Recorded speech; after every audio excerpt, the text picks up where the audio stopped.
Good day. I am Joven Holbia, and I am here to answer the question: does new media have a role in DevCom? And the answer is yes. In fact, new media are now taking part in DevCom work.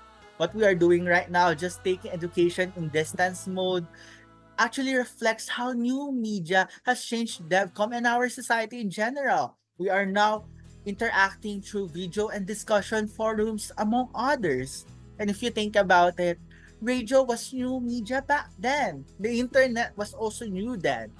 Today's new media like internet, radio, ebooks, and social media also contribute to DevCon. Scholars like Lerner believe that the greater the communication facilities, the greater or even faster the modernization.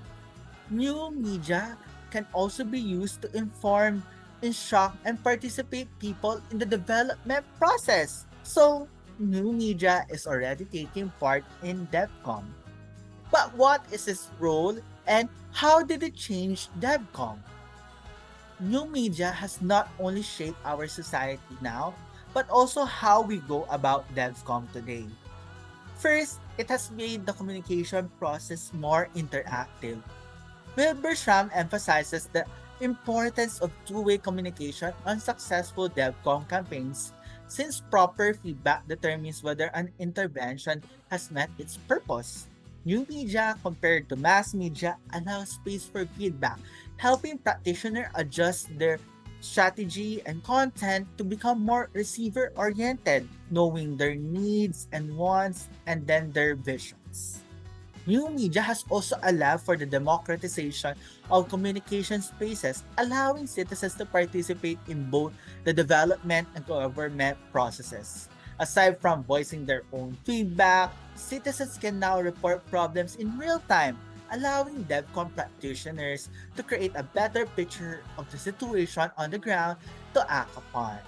Philippine examples include how local executives use Facebook Live broadcasts to connect with their constituents and answer questions live, like how Mayor Vico used Facebook Live to explain vaccination processes and updates last April 2021.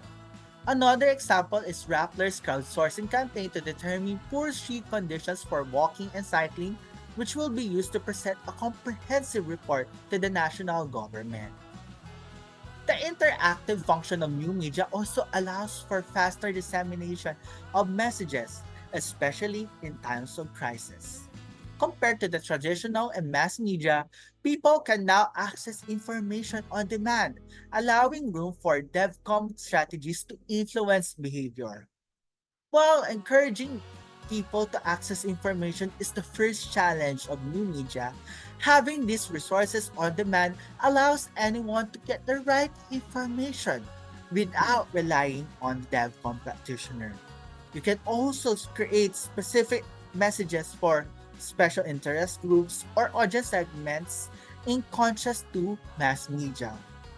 As they access and share these resources, people become agents of DevCom themselves, multiplying the impact of behavioral change at a faster rate. For example, pag-assess weather bulletins are immediately spread by LGUs and community groups. We can also access government information and DevCom media from the Philippine Information Agency on demand, like this internet radio podcast sharing in-depth information about government services.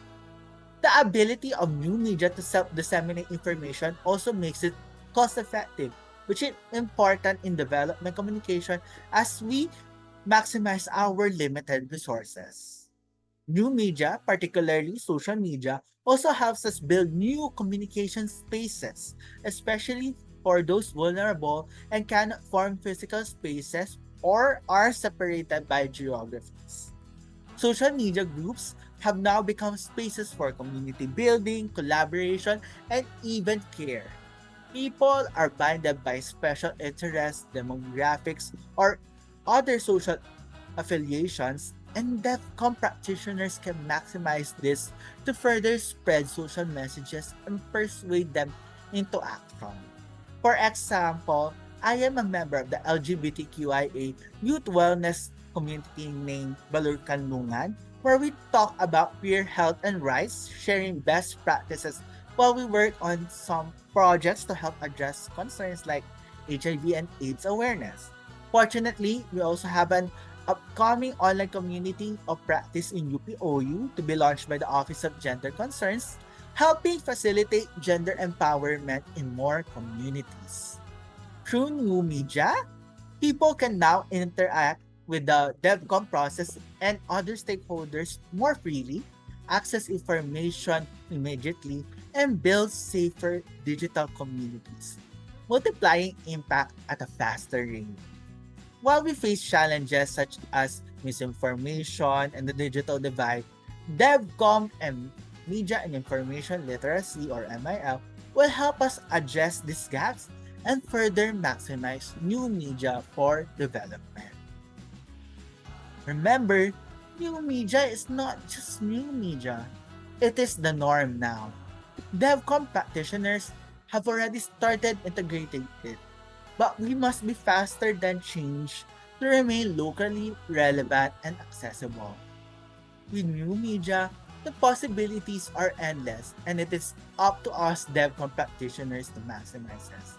Again, thank you for this semester, and I look forward to seeing your comments.